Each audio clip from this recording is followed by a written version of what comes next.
열심히 배우면 가등기는 하면 안 되는구나. 이건 실수하면 얼마 물어주는 게 아니라 아예 소유권까지 아예 뺏겨버리는구나.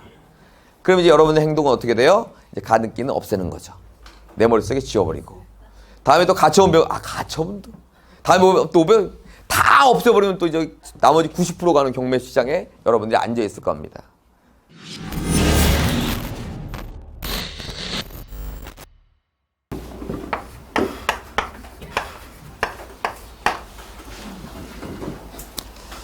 자, 가등기.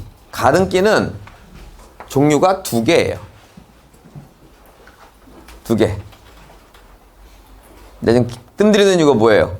여러분들 맞춰보라고, 두 개. 바로 나오지. 예. 담보 가등기가 있고.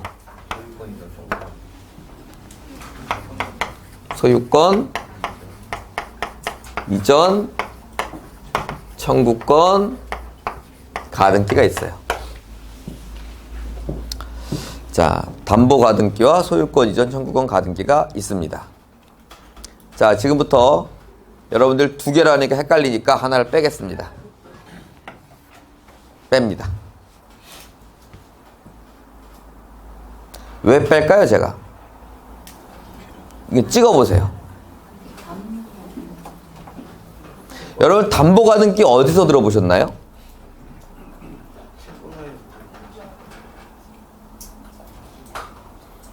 어디서 들어봤으니까 이 말을 들어봤을 거 아니야. 이건 말소 기준 권리 배울 때 배우죠. 자, 저당권, 근저당권, 압류, 가압류, 담보 가등기, 경매 기입 등기, 이렇게가 말소 기준 권리다라고 했는데 여러분들은 이제 기억이 안 나는 거야.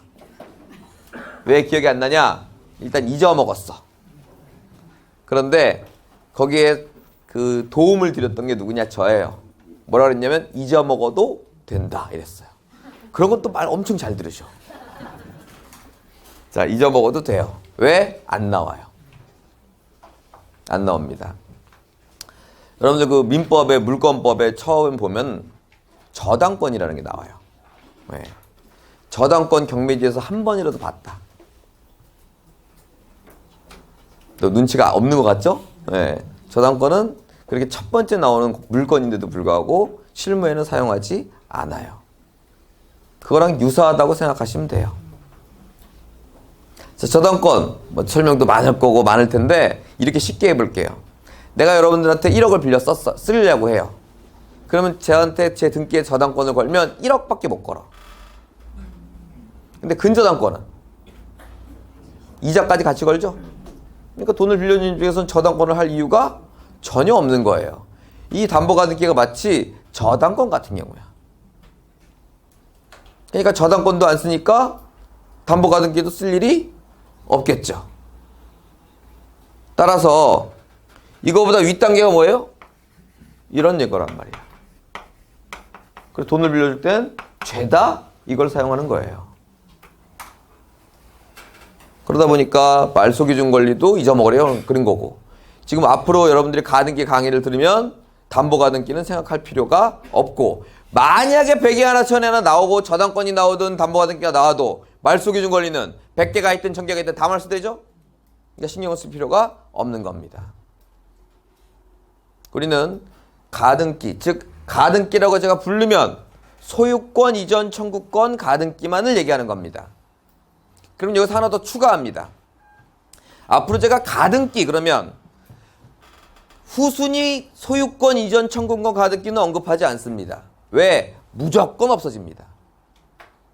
자주 물어보세요, 저한테. 이거 가등기가 있는데, 소유권 이전 청구권 가등기가 있는데, 딱 보면은 그냥 밑이야. 그럼 전혀 신경 쓸 필요가 없습니다.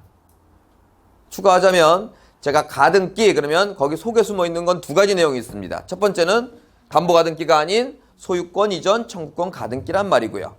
두 번째는 후순위가 아닌 선순위 소유권 이전 청구권 가등기란 이야기입니다. 그럼 가등기에 대한 설명부터 바로 들어갑니다. 자, 가등기.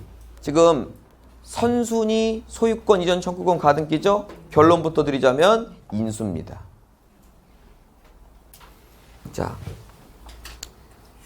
집이든 땅이든 뭐 다 공통이니까 제가 여러분들한테 물건을 팝니다. 팔면 여러분들이 저한테 계약금 주시고 잔금 주시면 뭐해요?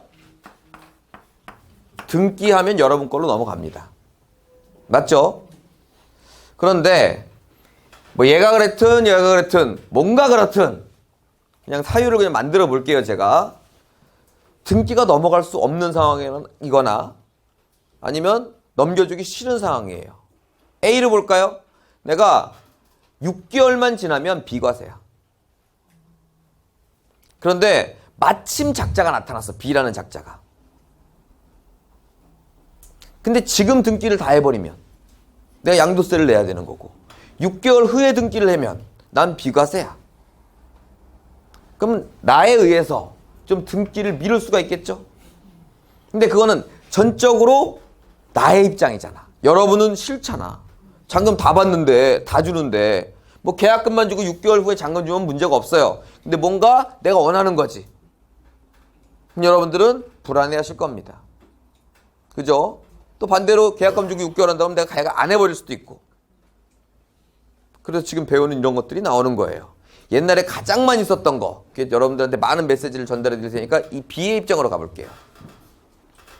자, 여기가 토지거래 허가구역으로 묶였습니다. 토지거래 허가구역이란 사는 사람이 땅을 살 때 허가를 받으라는 내용입니다.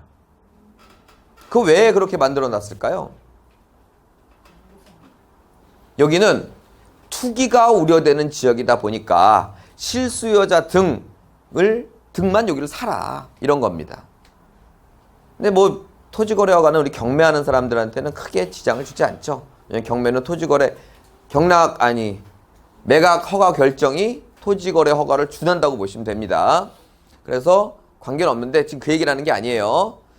그러니까 투기가 예상되는 지역이니까 살 사람들이 허가를 받아라. 이게 토지거래 허가구역이에요. 자, 여기가 투기가 예상되는 지역. 지금 토지거래 허가로 최근에 묶인 게 3기 신도시. 그런 데가 이제 묶여 있죠. 거기 이제 매매로 가서 살려면은 여러분들은 못 사실 겁니다. 자, 여기서 잠깐 다른 쪽으로 가볼게요. 자, 그런 투기가 우려되는 토지거래 허가구역은 투자할 사람, 즉 살 사람이 많다는 겁니까? 팔 사람이 많다는 겁니까? 살 사람이 많다는 거죠. 그죠? 반대는 뭐 예를 들어 토지거래 허가가 풀렸대. 그럼 이제 팔 사람이 더 늘어날 겁니다. 여기서 여러분들이 대답을 잘해 주셨는데 여러분들은 그렇게 움직이시면 안 돼요. 여기서 이거 중요한 거니까 계속 짚고 넘어갑니다. 여기가 투기가 예상돼서 막 사람들이 몰리면 여러분들은 거긴 전혀 신경을 쓸 필요가 없어요. 마침 여러분이 그 동네에 부동산을 갖고 있다면 그때 파는 거예요. 계속 주장하는데 여러분들 또 반대로 움직여요. 매번 저한테 갖고 오는 거 이거 뭐예요? 저한테 갖고 와갖고 여기가 재개발된대요. 이래요. 어디 여기가 재개발이 해제됐어요. 이렇게 갖고 오는 분은 거의 없어. 재개발이 해제됐다는 얘기는 뭐예요? 재개발이 됐던 동네예요. 그러니까 재개발이 됐던 동네가 해제되는 거야. 여러분 여기 재개발이 된대요. 그럼 그게 해제되는 거라고 그게. 특히 서울 같은 경우는 다 재개발 한다고요. 결론은. 그럼 이왕이면 싸게 사야 될 거 아니야. 맞죠? 제가 이게 지금 가등기 하는 것보다 더 중요해서 이런 법적인 권리관계는 경매의 10%도 차지하지 못한다 그랬습니다. 제가 계속. 그 마인드니 그게 모든 게 갖춰져 있고 이제 여기서 돌아와 줘야 돼요. 다시. 그래서 토지거래 허가구역이라는 게 묶이는 지금 그 얘기하고 있는 건데 중요한 메시지는 그런 데 가서 제발 좀 사지 좀 마라. 남들이 다 가서 사도. 막 보상가가 100만 원 나올 것 같은 예상을 하고 있는 지역에 막 200만 원씩 낙찰이 돼요. 환장하지. 지금 3기 신도시 묶인 지가 한 1년 정도 됐거든요. 지금 1년 전부터 훨씬 싸졌어. 경매가도. 왜? 이제 거품이 빠지는 거야. 뜨겁지가 않은 거야 이제. 쭉 빠지다가 이제 또 하나 발표는 쭉 올라갔다. 빠졌다가 올라갔다. 빠졌다가 할 거예요. 자, 다시 주제로 돌아와서 그럼 토지거래 허가를 하려면 허가를 받으려면 어떻게 해야 되는 거냐? 어떻게 하냐? 그 원주민은 살 수 있대. 그래서 조건이 뭐였냐면 전입이었어요. 예를 들어 하나음으로 전입. 근데 살 사람이 많고 팔 사람이 없으니까 살 사람이 100명 중에 그 전입하는 사람이 있을까 없을까? 있다 이거예요. 토지거래허가는 팔 사람은 여유로워. 하지만 살 사람들이 전입을 하더라 이거예요. 그래서 다 전입하고 그냥 물건을 거래하니까 두 번째는 뭐였냐? 통장님, 이장님들이 이제 나가갖고 진짜 이사를 왔나 검사를 했어요. 근데 진짜 이사를 할까 안 할까? 해요. 그만큼 난리야. 집이 전체를 이사하는 건 별로 없고요. 막 월세 5만 원 이런 데다가 그 동네다가 이제 대충 집만 넣어놓고 그냥 사는 거야. 근데 또 바꿨어요. 6개월 살래. 그때부터 조금 이제 고민스럽겠죠. 자, 그래서 그때 이제 시작이 됩니다. 지금이에요, 그게. 자, 만약에 6개월 살면 돼요. 5만 원짜리 하면 6개월 해봤자 얼마 되지도 않잖아. 그래서 저한테 오늘 계약금을 걸고 6개월 후에 잔금을 내시면 돼요. 그죠? 오늘 계약금을 딱 걸었어요.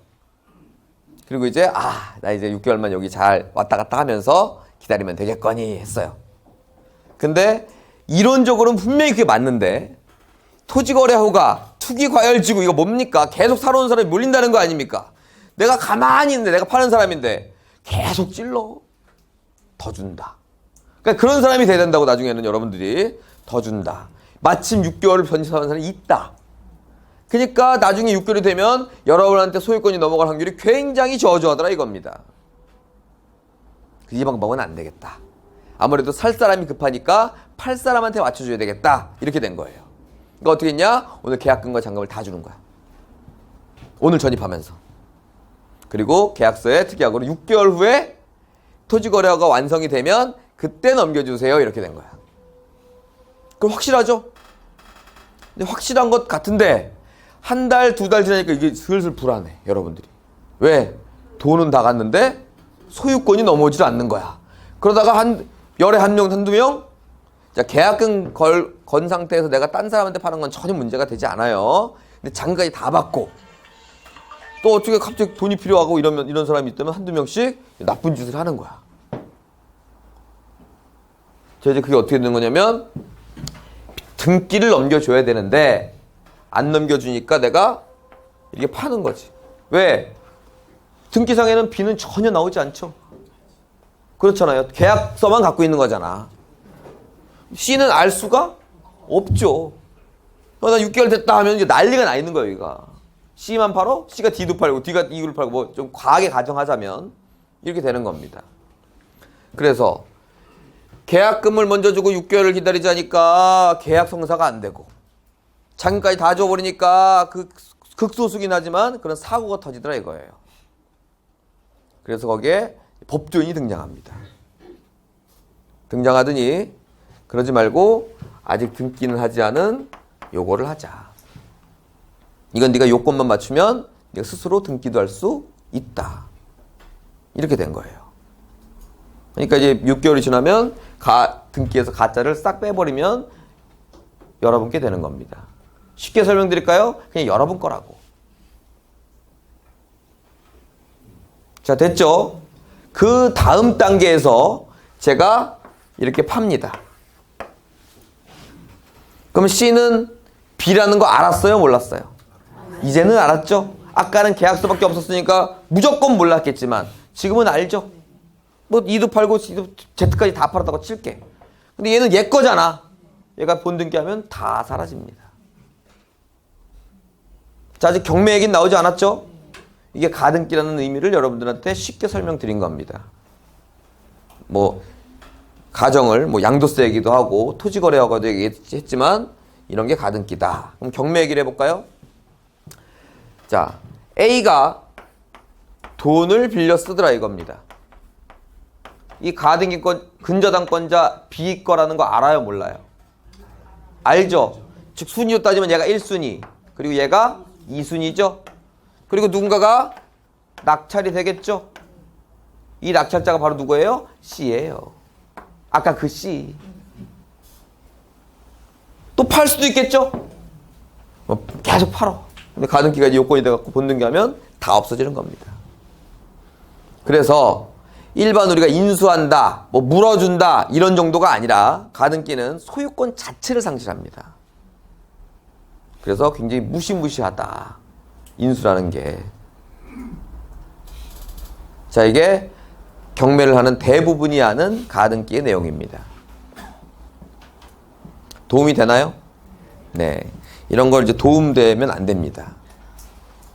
이걸 열심히 배우면, 가등기는 하면 안 되는구나. 이건 실수하면 얼마 물어주는 게 아니라 아예 소유권까지 아예 뺏겨버리는구나.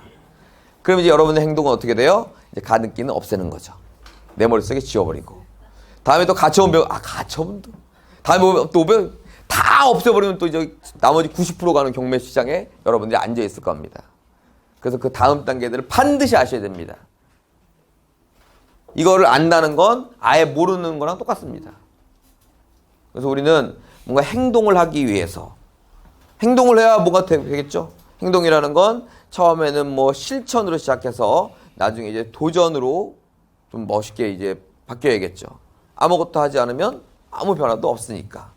하지만 우리가 이 가등기라는 의미를 알고 이런 게 인수니까 조심하셔야 되는 건 이제는 기억하셔야겠죠. 알았으니까. 하지만 그 다음 단계로 넘어가는데요. 이게 대한민국 경매하는 사람들이 알고 있는 일반적인 가등기고 인수입니다.